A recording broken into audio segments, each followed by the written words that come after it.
चलिए अब एक एक कर खबरों को विस्तार से समझते हैं, विस्तार से चर्चा करते हैं। आज बजट के दौरान वित्त मंत्री निर्मला सीतारमण ने जिस भाषण का हर किसी को इंतजार था, वो स्पीच दी और खुद ये बात वित्त मंत्री जी ने दोहराई। वो था टैक्स स्लैब में राहत देना। अपने भाषण के दौरान वित्त मंत्री ने नए टैक्स रिजीम के लिए बड़ा ऐलान किया और इसके तहत टैक्स रिबेट को बढ़ाकर 7 लाख रुपए कर दिया गया। जी हां, यानी अब 7 लाख रुपए तक की इनकम पर कोई टैक्स नहीं देना होगा। 10 persons in the new tax regime with income up to 7 lakhs will not have to pay any tax at all. The second proposal relates to middle-class individuals. I had introduced in the year 2020 the new personal income tax regime with 6 income slabs starting from 2.5 lakh. I propose to change the tax structure in this regime by reducing the number of slabs to 5 and increasing the tax exemption limit to 3 lakhs. The new tax rates are 0 to 3 lakh, nil. 3 to 6 lakhs, 5%. 6 to 9 lakhs, 10%. 9 to 12 lakh, 15%. 12 to 15 lakhs, 20%. And above 15 lakhs, 30%. This will provide major relief to all taxpayers in the new regime. An individual with an annual income of 9 lakhs will be required to pay only 45,000 rupees. This is only 5% of his or her income. It is a reduction of 25% on what he or she is required to pay now. That is 60,000. So in the place of 60,000, it is now only 45,000. Similarly, an individual with an income of 15 lakh rupees would be required to pay only 1.5 lakh or 10% of his income or her income, a reduction of 20% from the existing liability of 1,87,500 rupees. My third proposal is for the salaried class and the pensioners, including family pensioners, for whom I propose to extend the benefit of standard deduction to the new tax regime. Each salaried person with an income of 15.5 lakh rupees or more will thus stand to benefit by 52,500 rupees.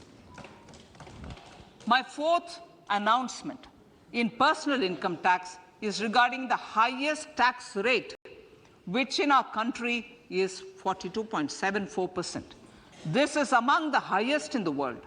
I propose to reduce the highest surcharge rate from 37% to 25% in the new tax regime.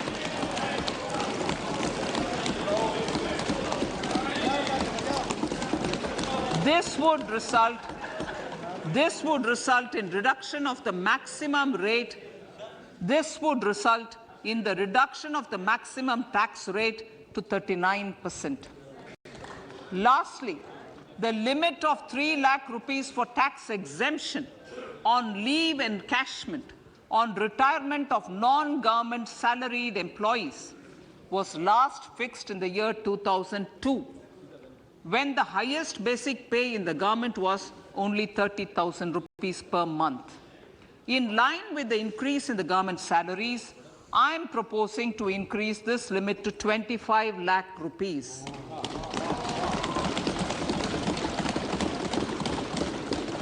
We are also making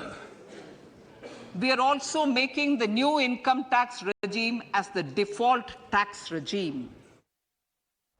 तो ये budget के highlights आप देख रहे हैं, लेकिन वित्त मंत्री निर्मला सीतारमण जी आप प्रेस को भी ब्रीफ कर रही हैं, एड्रेस कर रही है। आइए वो सुनाते हैं आपको। Good evening and thank you for being here now after the budget has been laid on the table of the House. As opening remark, I'll just give a few indications of what has been highlighted in the budget.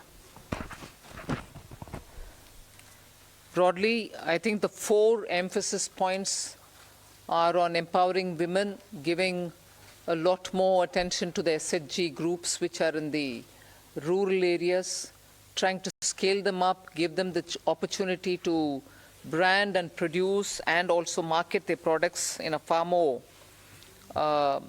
scaled up and professional manner. Emphasis on tourism and training of youth for readying themselves for tourism, specific action for 50 destinations where comprehensive tourism action plans will be introduced. Then what is being called as PM Vikas, looking at Vishwakarma, people who create things, make things out of their hands using tools.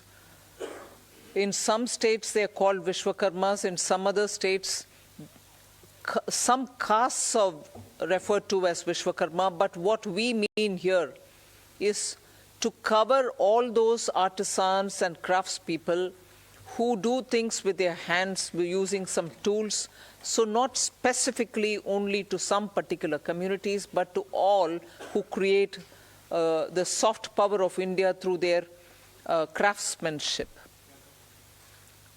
Then the 4 is green growth, the 4th one, which is in every sphere of life, we have policy interventions and enabling provisions made so that India moves fast on the transition to renewable energy, the investments made for hydrogen mission, renewable energy transitional facilities which we need, natural gas, and also looking at biogas, also evacuation of power from renewable energy sources located in Ladakh to the rest of the country. So those are 4 highlights which I'd like you to go back to see the scale in which we are approaching these issues and the impact that it will have on large sections of India's population. Then, of course, I gave 7 priorities, which began with talking about inclusive growth, investments in infrastructure, also reaching the last mile so that those who are still left without a house or a sanitary facility or a road which is reaching them, and so on. So the last mile, reaching the last mile for those who desperately need that kind of a link are all being covered.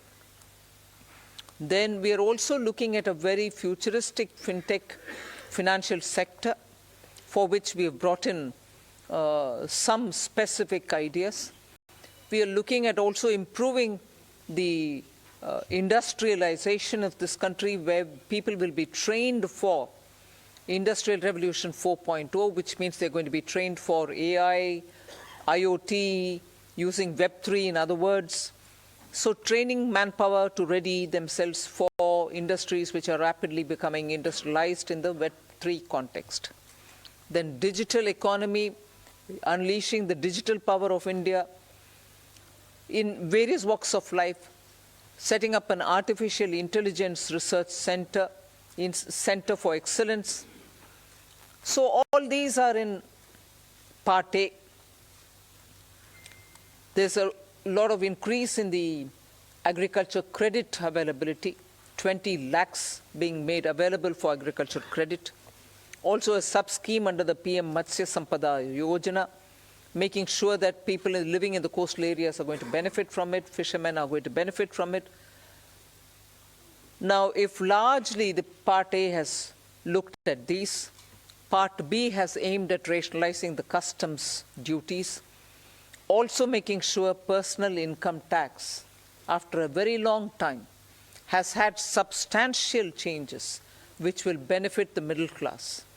And also because this country has been waiting for direct taxation to be simplified, also waiting for direct taxation to be a lot more easy in compliance, and therefore the new taxation regime that we brought in for direct taxation 2-3 years ago has now got greater incentives, greater attraction, so that people can unhesitatingly move from the old to the new.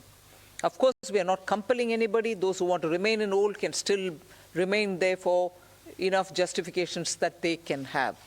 But the new one, obviously, is now attractive because it gives greater rebate. It also provides for a simplified and smaller slabs, lower rates of taxation, and also slabs which are nicely broken down. So with all this, I think the budget, I've not gone into specifics, but I thought as an opening remark, this much will be sufficient to say this is a budget which is beautifully balanced, both growth considerations, because the capital investment has never before seen double-digit investment announcements. 10 lakh crore, which includes 1.3 lakh crores being given to states, is going to give a big leg up for capital investment from government. So balancing that I'm talking about is looking at public sector investments, continuing that good tradition of capital investment in infrastructure, and also attending to MSMEs, because they are the engine of growth. We've given them relief. We've also given them new access. We've extended and widened the emergency credit liquidity guarantee scheme. Also given them back their securities, 95% of it, even if they fail to deliver on contractual promises. Budget के बाद वित्त मंत्री निर्मला सीतारमण की live press conference और economy पर, development पर, growth पर budget के ठीक बाद अपनी बात रखते हुए वित्त मंत्री जी। लेकिन चलिए आगे बढ़ते हैं और बजट के साथ साथ बाजार का भी रुख करते हैं। और आज बाजार अगर देखें, उतार चढ़ाव के बीच, भारी उतार चढ़ाव, क्योंकि बाजार ने दोनों तरफ के मूव्स दिए। बजट के साथ साथ बाजार में एक्शन भी नजर आया और उसके ठीक बाद हमने बाजार में एक तेज गिरावट भी देखी, वहां से रिकवरी मोड भी देखने को मिली। तो ये रोलर कोस्टर राइड थी। और अगर आप इंडेक्स स्पेसिफिक मार्केट्स को देखेंगे तो करीब 17,600 के ही आसपास हमने निफ्टी को सेटल होता देखा। बैंक निफ्टी की तरफ से करीब 40,500 के ऊपर के लेवल्स नजर आए और चुनिंदा सेक्टर्स थे जो कि परफॉर्म कर रहे थे, जैसे कि आईटी और साथ ही एफएमसीजी प्लेस। लेकिन बाजार में इस रोलर कोस्टर राइड को कैसे समझा जाए, आइए अजय से जुड़ते हैं और उनसे समझते हैं। Ajay, it was really a roller coaster ride, क्योंकि बाजार में बुल्स और बेयर्स दोनों मुझे लगता है कि काफी हद तक बाजार को अपनी नजरें गड़ाकर देख रहे थे कि इस वक्त क्या होगा, अगली मोमेंट क्या होगा, और समझ ही नहीं आ रहा था। देखिए, वाकई में आज काफी दिल दहला देने वाली वॉलेटिलिटी हमने बाजार को देखी। लेकिन हम बाजार के एक्शन को अगर दो भागों में डिवाइड करें, पहला भाग अगर हम देखें तो डेज हाई की तरफ बाजार भाग गया, और क्योंकि बजट बहुत शानदार था। बजट जो है वो ग्रोथ पैरामीटर्स पे खरा उतरा, रेलवेज, कैपेक्स, एग्री, तीनों में इजाफा किया गया, बढ़ाया गया आउटले, जो बाजार को नजर आया। और वो तब किया गया जब फिस्कल डेफिसिट में बहुत बड़ा कॉम्प्रोमाइज नहीं देखने को मिला, बोरोइंग बहुत ज़्यादा बढ़ नहीं रही है, और जो कॉमन मैन है और जो एचएनआई है, दोनों के हाथ में एक्स्ट्रा पैसा रखने की कोशिश की गई टैक्स स्लैब बदलाव की वजह से, ताकि थोड़ा कंजम्पशन भी आए। तो एग्री एड्रेस हो गया, कैपेक्स एड्रेस हो गया, फिस्कल डेफिसिट और बोरोइंग एड्रेस हो गया, और कंजम्पशन एड्रेस हो गया। तो ये सारी चीज़ों में बाजार को बहुत पसंद आया। एक साथ बाजार ऑलमोस्ट डेज हाई की तरफ चला गया था। लेकिन दूसरा हाफ में हमने देखा कुछ चिंताएं उठी बाजार को, कुछ हिस्सों बाजार के, जैसे इंश्योरेंस स्पेस पे एक्स्ट्रा टैक्सेस आ गए। बहुत सारे इंश्योरेंस प्रोडक्ट्स इन्वेस्टमेंट प्रोडक्ट्स की तरह बिकते हैं, वहाँ कुछ चिंताएं बनी, स्टॉक 10% नीचे आए।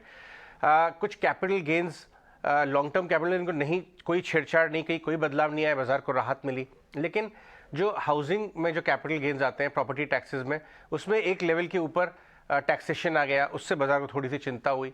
और कुछ सेलेक्ट ग्रुप्स में वैसे ही भारी गिरावट दिखाई दे रही है। अदानी ग्रुप में आज वापस से एक रिन्यूड सेलिंग आई, और उसकी वजह से उसका कैस्केडिंग इफेक्ट इंडियन बैंक्स पे भी देखने को मिला। तो बैंक निफ्टी ऊपर से टूट गया। हालांकि बैंक से ऑलरेडी बहुत सफाई दे रखी है कि भारतीय बैंकों का बहुत ज़्यादा एक्सपोजर ग्रुप में नहीं है, फिर भी चिंता आ जाती है बाजार में, बाजार ऐसे रिएक्ट करता है। तो दोनों साइड में आपको भयंकर वॉलेटिलिटी देखने को मिली। लेकिन शायद सेकेंड हाफ की फॉल ने फर्स्ट हाफ के गेंस को थोड़ा सा उसकी चमक छीन ली। लेकिन बाजार में जितने भी लोगों ने हमसे बात की, सब ने यही कहा कि 10 में से 9, 10 में से 10 नंबर देंगे। तो बाजार को बजट एक बार के लिए बहुत ज़्यादा पसंद आया, क्योंकि एक बहुत ही बैलेंस बजट है। आगे आने वाले दिनों में हमें इसके फायदे नजर आएंगे इकोनॉमी में। फर्स्ट हाफ में बाजार में एक खुशी दिखी, तेजी दिखी, लेकिन सेकंड हाफ में दिल दहला देने वाली कमजोरी भी नजर आई। अजय, थोड़ा सा फॉरवर्ड लुकिंग पूछ रही हूँ, लेकिन कल का बाजार, इस पर अब सभी की नजरें होंगी, क्योंकि आज जिस तरह के सेंटिमेंट्स दिखे, आज तो एक बड़ा इवेंट था और उसी का एक असर नजर आया। कल कहाँ पर नजर होनी चाहिए? देखिए, आज रात बहुत इंपॉर्टेंट होगी। एक तो बजट था और दूसरा एफओएमसी मीट। हालांकि ये बात फैक्ट है कि 25 बेसिस पॉइंट फेड मीट में प्राइस इन कर चुका है, लेकिन बाजार जानना चाहेगा कि फेड यहां से हायर फॉर लॉन्गर कितने दिनों तक रेट्स एलिवेटेड रहेंगे, क्योंकि यूएस अगर एलिवेटेड रखेगा रेट्स तो दूसरे सेंट्रल बैंक भारत को भी फोर्स होना पड़ेगा उसी डायरेक्शन में देखने का। तो वो सब जो कमेंट्री आएगी और डॉलर इंडेक्स कैसे रिस्पॉन्ड करता है, हमारा फ्यूचर डायरेक्शन वहां पे डिपेंड करेगा। हालांकि कुछ दिनों से यूएस मार्केट्स और ग्लोबल मार्केट्स बहुत ज़्यादा फेवरेबल रहे, फिर भी हमने उनकी तर्ज पे नहीं चले हम, और हम लोग इग्नोर करते आए। तो डविश कमेंट्री के बाद भी कितना हम रिएक्ट करते हैं, ये एक देखने वाली बात होगी, लेकिन सबसे बड़ा मॉनिटरेबल फेड की कमेंट्री होगी। तो सबसे बड़ा मॉनिटरेबल फेड की कमेंट्री और ये अगला बड़ा इवेंट है जिस पर नजर रहेगी। कल सुबह बाजार इस पर रिएक्ट कर सकते हैं। शुक्रिया अजय आपका हमारे साथ जुड़ने के लिए और मार्केट पर अपना आउटलुक हमारे साथ शेयर करने के लिए। तो चलिए, कल बाजार किन लेवल्स पर रिएक्ट करता है और आज की इवेंट जो है वो खत्म होने के बाद अब सेंटिमेंट्स कल कैसे बनते हैं इस पर नजर रखेंगे। लेकिन वापस जब बजट के अगर अनाउंसमेंट्स की बात करें तो सबसे बड़ा सवाल ये था, आम जनता का सवाल ये था कि हमारी जेब पर किस तरह का असर पड़ता हुआ दिखेगा, या हमारी जेब के अलावा इनकम टैक्स की सिचुएशन जो है, पर्सनल इनकम टैक्स की सिचुएशन है, वो कैसी नजर आएगी, रोजमर्रा की जिंदगानी में किस तरह के बदलाव देखने को मिलेंगे। और इसी सवाल का जवाब इस बजट में मिला भी। चलिए, नए टैक्स प्रणाली के तहत क्या कुछ हुआ, क्या चेंजेस हुए, विस्तार से हमें बता रही हैं हमारी सहयोगी कविता थपलियाल। कविता, बताएं आप।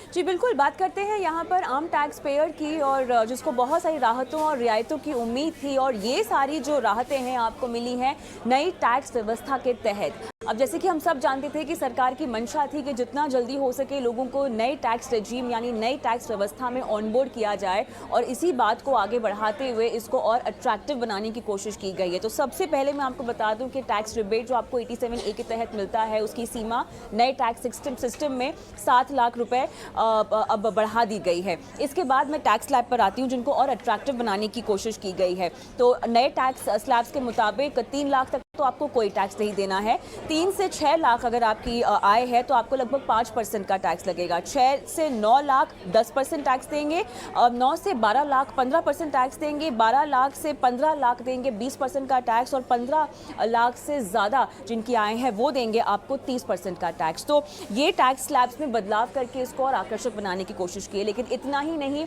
अगर आप हाई टैक्स पेयर हैं, अगर आप सबसे ऊंचे वाले टैक्स स्लैब में आते हैं, तो आपके भी हाथ कुछ ना कुछ यहाँ पर दिया गया है, और आपके लिए जो सरचार्ज है उसको यहाँ पर जो है 25% कर दिया गया है, और ये नई टैक्स व्यवस्था के तहत ही होगा। एक और अहम चीज़ आपको बताना चाहूँगी, स्टैंडर्ड डिडक्शन सैलरी और पेंशनर्स के लिए इंट्रोड्यूस कर दिया गया है नई टैक्स व्यवस्था के तहत, और यहाँ पर जो आपको फ़ायदा होगा वो होगा लगभग 52,500 रुपये का। ये सब फायदे आपको नई टैक्स रेजिम के तहत ही मिलेंगे। अगर हम लीव इनकैशमेंट की बात करें तो इसको बढ़ाकर लगभग 3 लाख से बढ़ाकर 25 लाख रुपए कर दिया गया है। ये बहुत बड़ी सौगात मिली है। लेकिन इसके अलावा अगर एक और अहम चीज़ बताना चाहूँगी मैं कि नया टैक्स रेजीम जो है, नई टैक्स व्यवस्था जो है, वो आपके लिए अब एक डिफ़ॉल्ट टैक्स व्यवस्था हो जाएगी। इसका मतलब ये है कि अब अगर आप को चुनाव करना होगा तो अगर आप ओल्ड टैक्स रेजीम में रहना चाहते होंगे तो वो आपको मेंशन करना पड़ेगा। अब तक ऐसा नहीं होता था, अगर आप स्पेसिफाई नहीं करते थे तो आप ऑटोमेटिकली ओल्ड टैक्स रेजीम में ही रह जाते थे, लेकिन अब ऐसा नहीं होगा। अब अगर आप क्लियरली मेंशन नहीं करेंगे तो आप बाय डिफ़ॉल्ट नए टैक्स रेजीम में आ जाएंगे। तो ये इस बात का आपको ध्यान रखना है कि अगले साल जब भी आपको चुनाव करना हो तो आप क्लियरली मेंशन करें कि आप ओल्ड टैक्स रेजीम में रहना चाहते हैं या न्यू टैक्स रेजीम में रहना चाहते हैं, वरना बाय डिफ़ॉल्ट आप नई टैक्स व्यवस्था में ही आ जाएंगे। अच्छा, नई टैक्स व्यवस्था में आने के लिए आपको कैसे निर्णय लेना होगा? आपको अपने सीए के साथ बैठना होगा, देखना होगा कि आपको फ़ायदा कहाँ पर ज़्यादा है, कहाँ पे आप ज़्यादा टैक्स बचा रहे हैं। जो आपको रियायतें मिल रही थी, जो आपको टैक्स में छूट मिल रही थी पुराने टैक्स रजीम के तहत, वो सब आपको नए टैक्स रजीम में नहीं मिलेगी। केवल जो नए बदलाव हुए हैं वो ही यहाँ पर लागू होते हुए दिखाई दे रहे हैं। कुछ और चीज़ें जहाँ पर टैक्स पेयर को शायद थोड़ा सा पिंच हो सकता है वो है इंश्योरेंस प्रीमियम। अगर इंश्योरेंस प्रीमियम आपका 5 लाख से ज़्यादा का है तो आपको आपकी टैक्स स्लैब के हिसाब से अब उस पर टैक्स लगेगा। ये एक बात है जो आपको पिंच कर सकती है। 54F और 54 के तहत अगर आपको कैपिटल गेन्स जो है उस पर कैपिंग लगा दी गई है। अब उसको 10 करोड़ रुपए कर दिया गया था जो कि शायद पहले टैक्स फ्री था। अगर आप अपने फिजिकल गोल्ड को इलेक्ट्रॉनिक गोल्ड में कन्वर्ट करते हैं, यहाँ पे सरकार चाहती है कि लोग ज़्यादा से ज़्यादा इलेक्ट्रॉनिक गोल्ड की ओर अपना रुझान बढ़ाएं और इसीलिए यहाँ पर कैपिटल गेन्स जो है वो पूरी तरह से आपको छूट दे दी गई है। तो टैक्स पेयर के लिहाज से देखा जाए तो ये है कुछ अहम ऐलान जो अब की बार हमने बजट में आते हुए देखे हैं। बिल्कुल कविता, आपका बहुत शुक्रिया विस्तार से सारे की सारी बारीकियां हमारे सामने रखने के लिए। तो टैक्स की चोट पर सरकार ने राहत का मरहम लगाया है और ये सारी विस्तार से बारीकी हमने अभी कविता से जानी। लेकिन चलिए आगे बढ़ते हैं और बैंक्स ऑफ फाइनेंशियल्स भी काफ़ी हद तक फोकस में रहे पिछले दिनों और बैंक्स ऑफ फाइनेंशियल्स को लेकर कई सारी बातें, कई सारी चर्चाएं भी होती रहीं। इस बजट में बैंकिंग सेक्टर में बदलाव के साथ ही नारी शक्ति को बढ़ावा देने के लिए नई छोटी बजट योजना का ऐलान महिलाओं के लिए किया गया। स्कीम के तहत महिलाएं 2 लाख तक जमा करा पाएंगी। सीनियर सिटीजन के लिए भी बचत योजना का ऐलान वित्त मंत्री की ओर से आता हुआ दिखा। Improving governance and investor protection in banking sector. To improve bank governance and enhance investors' protection, certain amendments to the Banking Regulation Act, the Banking Companies Act, and the Reserve Bank of India Act are being proposed. Capacity building in securities market. Honorable Speaker, sir, to build capacity of functionaries and professionals in the securities market, SEBI will be empowered to develop, regulate, maintain and enforce norms and standards for education in the National Institute of Securities Markets and to recognize award of degrees, diplomas and certificates. A central processing center will be set up for faster response to companies through centralized handling of various forms filed with field officers under the Companies Act.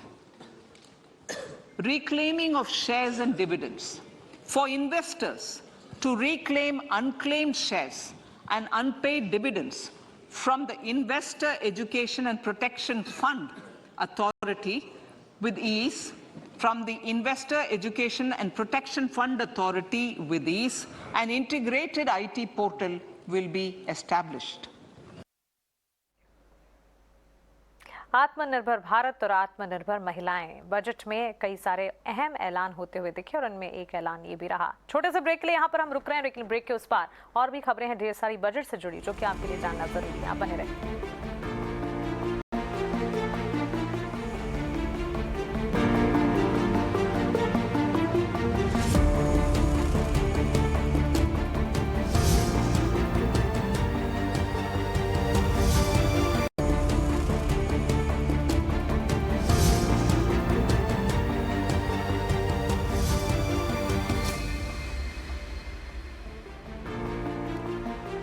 Budget खबर break के बाद फिर से आपका स्वागत है। Budget जो कि ग्रोथ की एक नई तस्वीर के तौर पर उभर कर बाहर निकला और आपको बता दें capex, revenue, growth, tax relief, global recession के सामने भी भारतीय बाजार ने जिस तरह से परफॉर्म किया है, कई सारे मुद्दे थे जिस पर चर्चा होनी थी, जिस पर उम्मीदें थी और उन उम्मीदों पर खरा उतरने की कोशिश इस बजट में होती हुई दिखी। ऐसी एक चीज थी फाइनेंशियल डेवलपमेंट या फाइनेंशियल मार्केट की स्थिति कैसी रहेगी और इसी मुद्दे पर विस्तार से चर्चा करने के लिए हमारे साथ एक एक्सपर्ट जुड़े हैं। Association of national exchanges members of India यानी कि एनमी के प्रेसिडेंट कमलेश शाह अब मेरे साथ जुड़ गए हैं।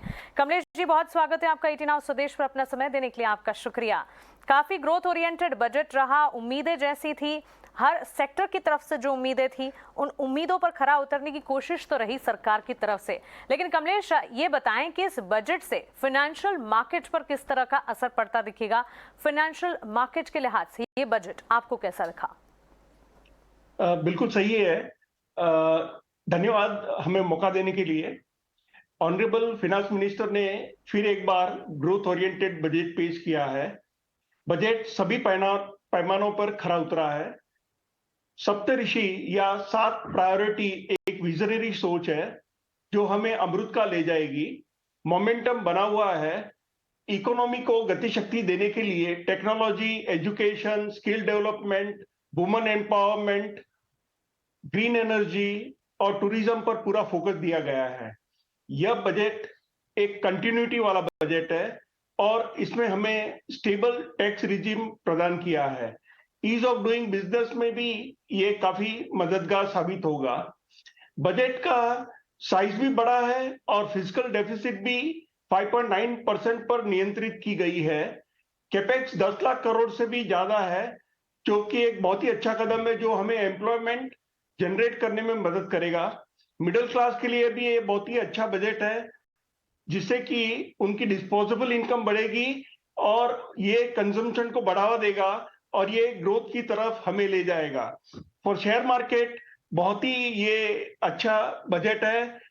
कैपिटल गेन जिसका हम सबको डर था, वो उसमें कोई छेड़छाड़ नहीं करी है और काफी स्टेबल टैक्स रिजिम दिया है और इससे शेयर बाजार को काफी मोमेंटम मिलेगा। ग्रोथ ओरिएंटेड बजट है और इसका फायदा इकोनॉमी को जरूर मिलेगा। अगर 2 शब्दों में कहा जाए तो ये बजट बिल्कुल सही है और मैं इसे 10 में से 10 मार्क देना चाहूंगा।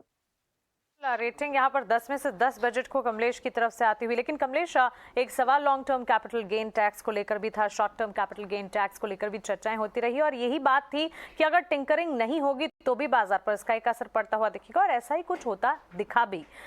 LTCG में कोई बदलाव ना होना, क्या आप इससे खुश हैं? बिल्कुल। देखो, ये जो लॉन्ग टर्म कैपिटल गेन है वो STT की जगह पे लाया गया था। जब STT लाया गया तभी लॉन्ग टर्म कैपिटल गेन में छूट दी गई थी। बाद में STT भी लागू किया गया और लॉन्ग टर्म कैपिटल को भी लागू किया गया था, तो ये डबल टैक्सेशन का केस बनता था। तो ऑलरेडी हम डबल टैक्स भर रहे हैं और long term capital gain market के लिए अच्छा है, जिससे कि काफी इन्वेस्टमेंट में बढ़ावा मिलता है। काफी सारे नए इन्वेस्टर बाजार से जुड़े हैं और एक मोमेंटम बना हुआ है। अगर किसी भी तरह की इसमें छेड़खानी करने से ये बाजार को एक एडवर्स सिग्नल देता था और जिससे कि ये जो सेविंग जो चैनलाइज हो रही है इक्विटी मार्केट में, उसमें काफी तकलीफ आ सकती थी। तो ये बहुत ही अच्छा कदम है। I would welcome this and this will give long term benefit to the economy and the market.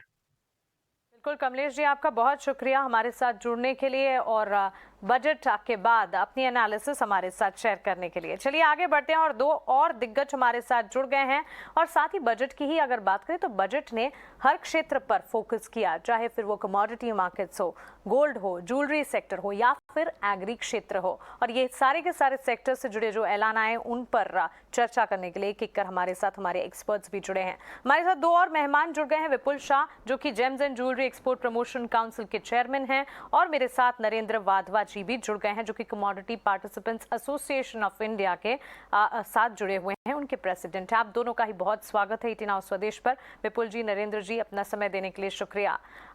विपुल, शुरुआत आपसे करना चाहूंगी। लैब डायमंड सीड्स पर ड्यूटी खत्म कर दी गई है, साथ ही लैब डायमंड्स को देश में और बढ़ावा दिया जाएगा, इसका भी प्रावधान बजट में रखा गया। आपने ईटीनाउ स्वदेश पर ही इसी मुद्दे पर अपनी मांग भी रखी थी।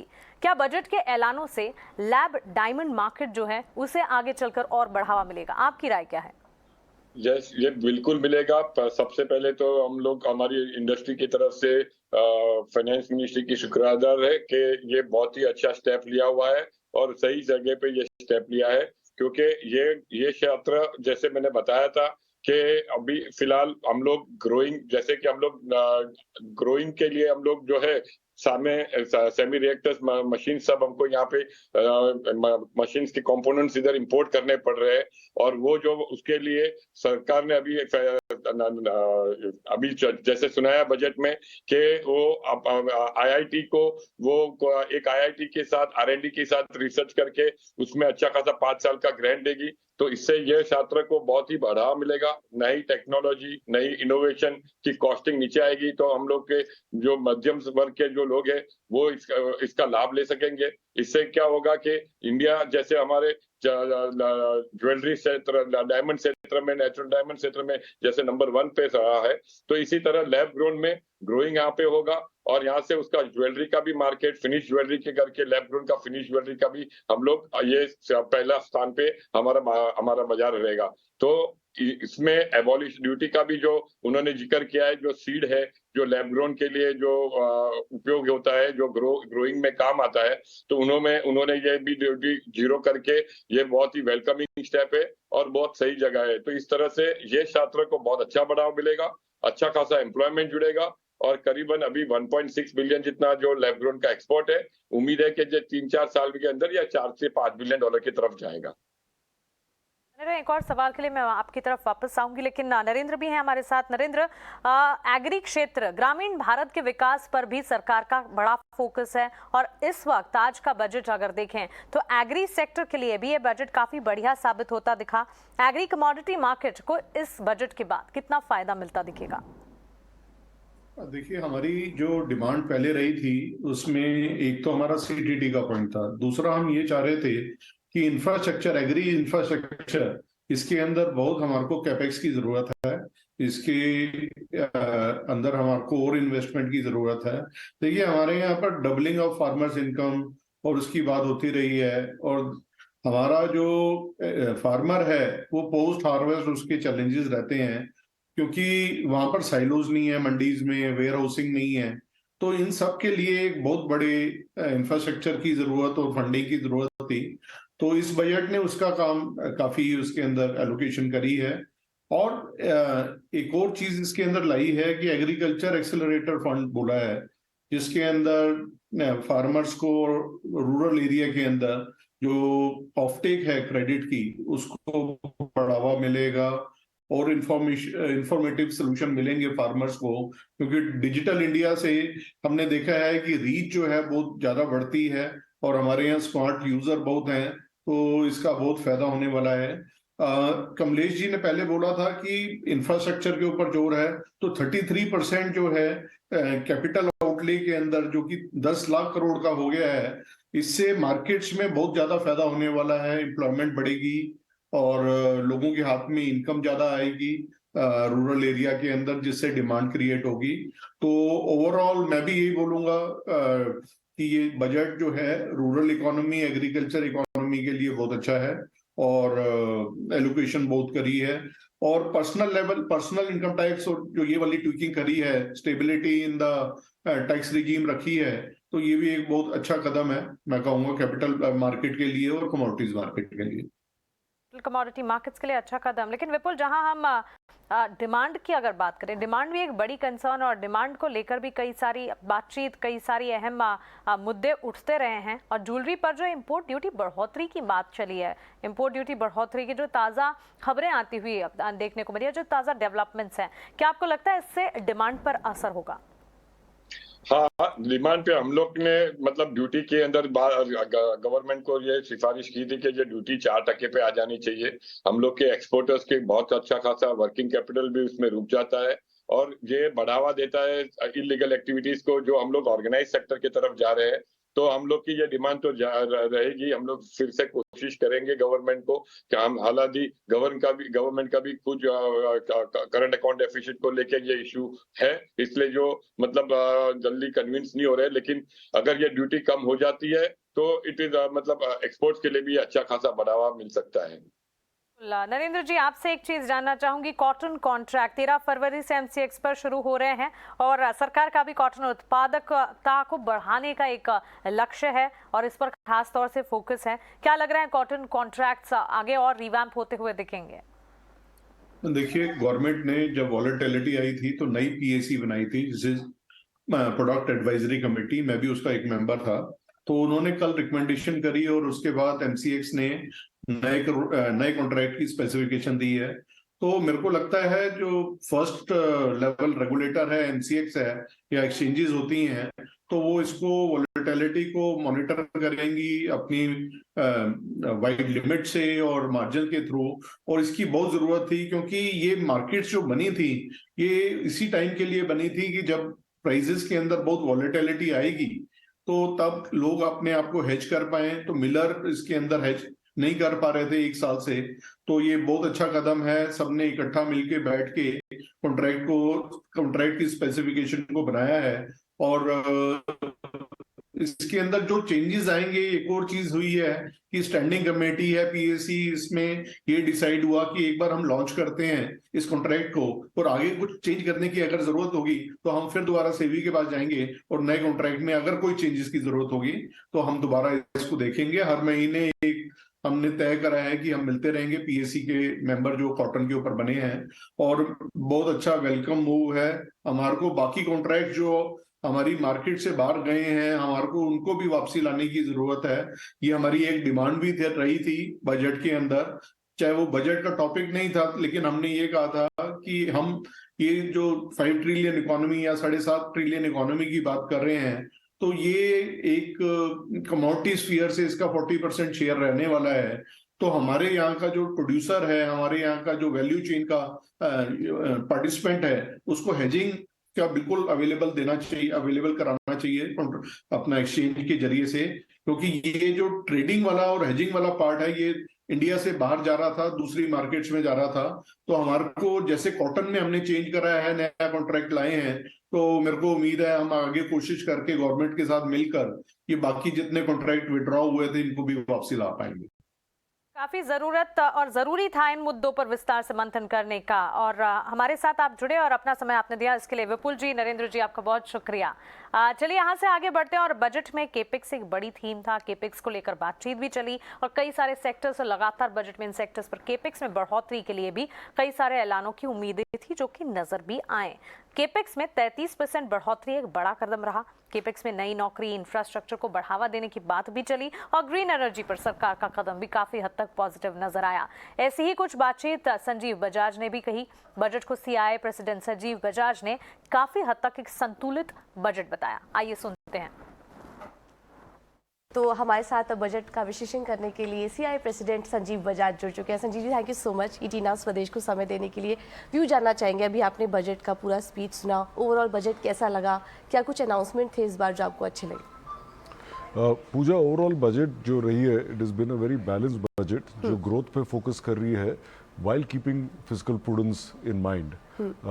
सीआईआई के काफ़ी रिकमेंडेशंस बजट में हम देख रहे हैं। फॉर एग्जांपल, जो पब्लिक सेक्टर कैपेक्स स्पेंड्स में 33% की इंक्रीज अनाउंस की गई है to 10 lakh crore, is a very positive move, क्योंकि ये एक फोर्स मल्टीप्लायर है। इससे नए जॉब्स आएंगे, इंफ्रास्ट्रक्चर बढ़ेगी, कंजम्पशन बढ़ेगा। सेकेंड, हमारी जो रिकमेंडेशन थी कि middle class, lower income segments की पॉकेट में ज़्यादा पैसा दे by rationalising personal income taxes, इसकी अनाउंसमेंट हो गई है। We think that is also very positive. The entire set of recommendation जो पूरी एग्रीकल्चर की सप्लाई चेन है, इसे इम्प्रूव करने की, एफिशिएंसीज और प्रोडक्टिविटी बढ़ाने की, दैट इज़ पॉजिटिव। हमारी जो ट्रांजिशन है क्लाइमेट चेंज में ग्रीन एनर्जी के तरफ, उसकी जो रिकमेंडेशंस आई है, those are positive. There are quite a few positive moves supporting MSMEs, urban infrastructure, states के साथ. So we are seeing a number of very important steps जो finance minister, honourable finance minister ने announce की है। जी, MSME के लिए काफ़ी कुछ अनाउंस हुआ है, बट जब हम डायरेक्ट टैक्स सुन रहे थे, इन्वेस्टमेंट के पॉइंट ऑफ व्यू से अगर देखें, सेविंग्स को बढ़ावा देने के लिए ज़्यादा कुछ अनाउंसमेंट नहीं हुआ। आपका क्या उस पर कहना है? किस तरीके से फिर फाइनेंशियल सेक्टर के को लेकर अगर बात करें तो वहाँ पर किस तरह की अनाउंसमेंट आप एक्सपेक्ट कर रहे थे जो नहीं हुई, या कौन सी अनाउंसमेंट आपको अच्छी लगी है? ओवरऑल अगर आप देखें तो the single one I would say announcement which is the 10 lakh crore capex spend on public side, इससे जॉब्स बनेंगे, इससे एडिशनल कंजम्पशन आएगी, इससे प्राइवेट सेक्टर को बूस्ट मिलती है, and this to me is the most positive, which will have a force multiplier effect, जैसे मैंने बताया, on multiple other segments. आप देखिए जो urban infrastructure की announcement की है, enabling municipal bonds, जैसे cities can start raising their own funding to improve urban infrastructure there. अगर आप financial services की तरफ देखें तो financial services regulation through public participation and discussion, how to make that more efficient. Digitization में आप देखें the additional moves that the government has announced, including a simplified KYC. ये कोई बड़े अनाउंसमेंट्स है, कोई छोटे अनाउंसमेंट्स है, लेकिन together they will create, they can create very positive growth. MSMEs के लिए जो आप बात कर रहे थे, आपको क्या लगता है, क्योंकि ये सेक्टर काफ़ी ज़्यादा प्रभावित हुआ था ड्यूरिंग कोरोना, आपको क्या लगता है ये सारे जो अनाउंसमेंट हुए हैं उसके बाद एक बड़ा रिवाइवल आप एक्सपेक्ट कर रहे हैं, क्योंकि काफ़ी कुछ मिला इस बार एमएसएमईज को इस बजट में? करेक्ट। तो जो कल की इकोनॉमिक सर्वे थी वो क्लियरली कहती है कि India is now out of the revival mode and focusing towards growth. और जो भी ग्रोथ हो, सिर्फ बड़े कंपनीज ग्रो नहीं कर सकते हैं, दे नीड स्मॉल कंपनी जो उनको कंपोनेंट सप्लाई करते हैं, बाकी सर्विसेज सप्लाई करते हैं, उनकी ग्रोथ भी। और ये जो सपोर्ट गवर्नमेंट दे रही है through the credit guarantee scheme, जिसमें भी इन्होंने 2 लाख करोड़ का बढ़ावा किया है, will go a lot in providing confidence to MSMEs and getting them back on the growth track. Right. एक आखिरी सवाल, अगर 10 में से मार्क्स देने हैं इस बजट को तो आप कितने मार्क्स देंगे? हाँ, तो मैं मार्क्स नहीं देना चाहता हूँ क्योंकि it trivializes something as significant as this, but I will say that as CI we are very happy with this budget and we now look forward to very strong execution against this budget. Right. Thank you so much Ajit जी, टीना स्वदेश को अपना कीमती समय देने के लिए। Thank you.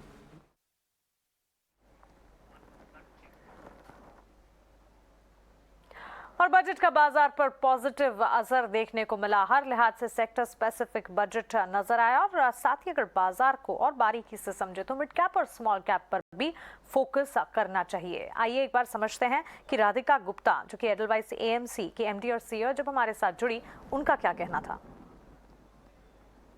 Trust, I can't tell you how important it is, क्योंकि मैं बाहर ही रही हूँ ज्यादातर। टूरिज्म का जो एक कंट्री का सॉफ्ट पावर और इकोनॉमिक पोटेंशियल होता है और जो उसकी एबिलिटी है हमारे small and mid cap segment को इम्पैक्ट करने की। दिनेश कुमार खारा साहब जुड़ रहे हैं, इंडिया के सबसे बड़े बैंक के चेयरमैन है, स्टेट बैंक ऑफ इंडिया के चेयरमैन। आइए उनसे जानते हैं कि बजट को लेकर के उनकी क्या प्रक्रिया है, उनका फर्स्ट रिएक्शन लेते हैं। खरा साहब नमस्कार, ईटी नाउ स्वदेश में आपका बहुत बहुत स्वागत है। खरा साहब, बजट नमस्कार, क्या आपके हिसाब से कैसा है? अच्छा है, बहुत अच्छा है या बहुत बहुत बहुत अच्छा है?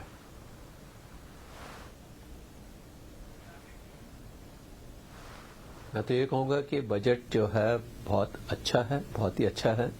कारण क्योंकि इस बजट में जितने भी with in the boundary conditions जो भी कुछ किया जा सकता था वो सब कुछ किया गया। ग्रोथ के ऊपर पूरा फोकस है और इंक्लूसिव ग्रोथ के ऊपर फोकस है। तो मेरा मानना है कि ये बजट बहुत ही अच्छा बजट है जिसमें कि सभी जो फोकस एरियाज हैं ग्रोथ के इंडियन इकोनॉमी के, उन सबको ध्यान में रखते हुए जो भी कुछ एनेबलिंग प्रोविजंस की जा सकती थी वो सब प्रोविजंस की गई हैं और जो कुछ एलोकेशन किया जा सकता था फंड्स का वो एलोकेशन किया गया है।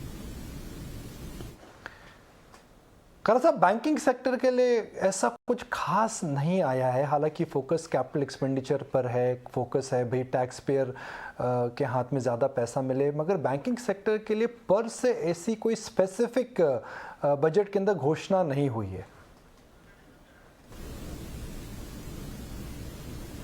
नहीं, सीजीटीएमएससी का जो एक कंफर्ट दिया गया है उसके माध्यम से बैंक्स द्वारा एसएमई सेक्टर को काफ़ी सपोर्ट होगा और साथ ही साथ जो कुछ एनेबलर्स क्रिएट किए जा रहे हैं, नेशनल फाइनेंशियल रजिस्ट्री वगैरह, जिसमें कि जो है डिजिटल स्टैक के माध्यम से हम लोग अपना केवाईसी वगैरह जो है डिजिटली बहुत आसानी से कर पाएंगे। तो उससे हम लोगों की ऑपरेटिंग कॉस्ट में फ़र्क पड़ेगा और साथ ही साथ जो ग्राहक हैं उनकी कन्वीनियंस भी कहीं बेहतर होगी उनके लिए भी। तो मेरा ये मानना है कि बैंकिंग सेक्टर के ऑपरेशनल एस्पेक्ट को देखते हुए ये एक बहुत ही महत्वपूर्ण कदम उठाया गया है। खैरा साहब, तो क्योंकि बजट का फोकस ग्रोथ पर है, कैपिटल एक्सपेंडिचर बढ़ रहा है जिसका मल्टीप्लायर इम्पैक्ट आएगा, तो इसका बैंकिंग क्षेत्र की क्रेडिट ग्रोथ में कितना प्रभाव पड़ सकता है? बिकॉज इस बैंकिंग सेक्टर की जो क्रेडिट ग्रोथ है वह अभी भी काफ़ी अच्छी है और एकदम 12-18 महीने से मजबूती से चल रही है। तो इतना बड़ा इन्वेस्टमेंट जब सरकार का कैपिटल एक्सपेंडिचर होगा तो आपको क्या लगता है क्रेडिट ग्रोथ और स्पेशली केपेक्स ग्रोथ और ज़बरदस्त बढ़ सकती है?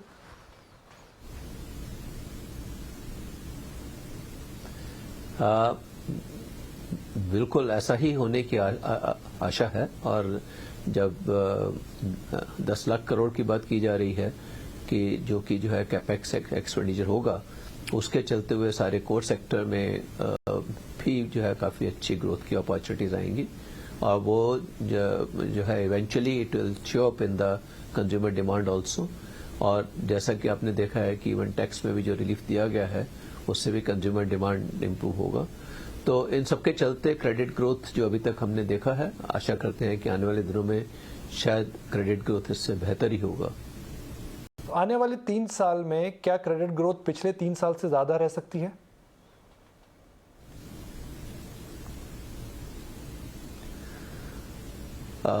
मेरे को पूरी आशा है कि आने वाले दिनों में जो है आगे आने वाले 3 सालों में, क्योंकि पिछले 3 सालों में जिस तरह की परिस्थितियों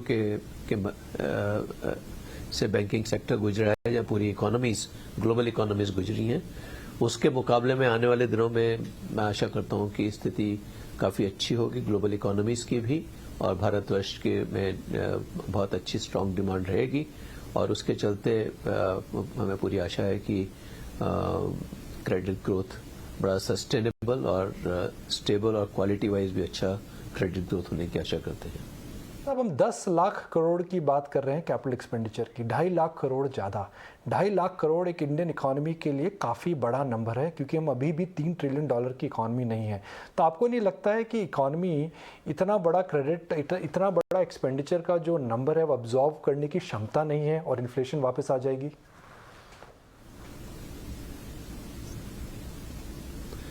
देखिए, ऐसा है कि इसमें शायद हमें 2.4 ट्रिलियन जो कि रेलवेज का है उसको भी ऐड कर देना चाहिए, क्योंकि वो भी कैपिटल एक्सपेंडिचर ही होने वाला है। तो ये मानना है कि जब कॉर्पोरेट सेक्टर की अर्निंग्स बेटर होंगी तो उनकी सेविंग्स भी बेटर होंगी। तो उसके चलते जो सेविंग्स रेट अभी हमारा है, जब भी हम देखते हैं कि इंडिविजुअल्स का सेविंग्स रेट तकरीबन 11-12% के करीब है, बाकी कॉर्पोरेट सेविंग्स हैं, तो वो सेविंग्स इंप्रूव होंगी। और साथ ही साथ जब इतनी स्ट्रांग और रोबस्ट और सस्टेनेबल डिमांड की विजिबिलिटी रहेगी, तो मैं पूरी आशा करता हूं कि इवन जो कैपिटल फ्लोज होंगे, ओवरसीज कैपिटल फ्लोज, वो भी स्ट्रांग होंगे। और साथ ही साथ जो फिस्कल डेफिसिट की बात है, जो कि अब इस साल 6.4 था और बजट में प्रोजेक्शन किया गया 5.9, उसके चलते इवन करेंसी में स्टेबिलिटी आने की भी पूरी आशा है। और ये सब कारणों से मेरा विश्वास है कि आने वाले दिनों में कैपिटल फ्लोज भारतवर्ष में काफ़ी अच्छे होंगे। खरा साहब, स्टेट बैंक ऑफ इंडिया के अडानी ग्रुप एक्सपोजर को लेकर के मार्केट में खासी चिंता है। इनके स्टॉक्स में काफ़ी वॉलेटिलिटी हमने देखी है, हमने देखा बॉन्ड मार्केट्स में भी इनके अंदर काफ़ी उतार चढ़ाव हुआ है। क्या स्टेट बैंक ऑफ इंडिया इस लोन को लेकर के चिंतित है कि आप अभी भी कॉन्फिडेंट है कि चिंता की कोई बात नहीं है? मेरा ये मानना है कि ये लोन जो हमने दे रखे हैं ये सभी हमारे असेट्स, फिजिकल असेट्स के अगेंस्ट है, और फिजिकल असेट्स में बिल्कुल कैश जनरेशन दिखाई दे रहा है और अच्छा कैश जनरेशन है। और उसके चलते इनकी जो रीपेमेंट ऑब्लिगेशंस हैं वो उनको मीट आउट करने में पूरे सक्षम है। तो मेरे इन कारणों से मेरे को इस विषय में कोई चिंता नहीं है जहां तक अडानी ग्रुप के एक्सपोजर का सवाल है। तो क्या आपने अडानी ग्रुप से आप निरंतर संपर्क में हैं? क्योंकि जो हाल ही में एक रिपोर्ट आई थी उसने कई सवाल उठाए थे, तो इस रिपोर्ट के बाद क्या स्टेट बैंक ऑफ इंडिया ने और कुछ जानकारी अडानी ग्रुप से मांगी है? आप इस पूरे मुद्दे को कैसे आगे बढ़ा रहे हैं?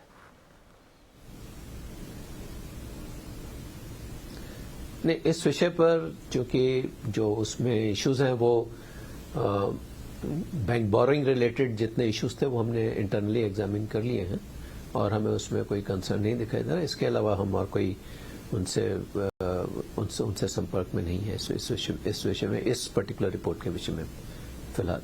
और अगर asset state Bank of India से प्लेज करना चाहे तो क्या आप उनको और लोन भी देने के लिए इस समय ओपन है? हम लोग हर प्रपोजल को उसकी अपनी मेरिट्स पर, उसके अपने कैश फ्लोज के ऊपर इवेल्युएट करते हैं, और अगर वो बैंक के रिस्क पैरामीटर्स में ठीक उतरता है तो हम उसको उस प्रपोजल को आगे बढ़ाते हैं। जो कि हमारा अभी एक्सपोजर जो है वो जो प्रूडेंशियल एक्सपोजर लिमिट्स हैं रिजर्व बैंक ऑफ इंडिया द्वारा सेट की गई, वो पूरा एक्सपोजर उसकी लिमिट, उन लिमिट्स के बीच में है। और एक्सपोजर एक चीज़ है, आउटस्टैंडिंग उससे कहीं कम है, तो इसलिए जो है हमें ऐसा कोई, जहाँ तक नए एक्सपोजर का सवाल है वो उसके हर प्रोजेक्ट की अपनी मेरिट्स के ऊपर ही इवेल्युएट होता है, और जब इवेल्युएट होता है तो क्रेडिट कमेटी उसमें बड़ा इन्फॉर्म डिसीजन लेती है, और वो जो प्रोजेक्ट टू प्रोजेक्ट जो है इसको इवेल्युएट किया जाएगा। Bank of India individual loan accounts पे बात नहीं करता है, मगर क्योंकि आपका एक्सपोजर इतना बड़ा है तो मैं शुक्रगुजार हूँ कि आपने एक एक्सेप्शन बना करके हमें हकीकत बताई, जो I am sure will come a lot of investors in the market. So Khara साहब, बजट को रैप करने से पहले मैं आपकी रेटिंग जानना चाहूँगा। एज अ टैक्स पेयर आप इस बजट को कितनी रेटिंग देंगे? As the chairman of State Bank of India इस बजट को कितनी रेटिंग देंगे? दोनों बात अलग है साहब, तो आपको 2 रेटिंग देनी पड़ेगी।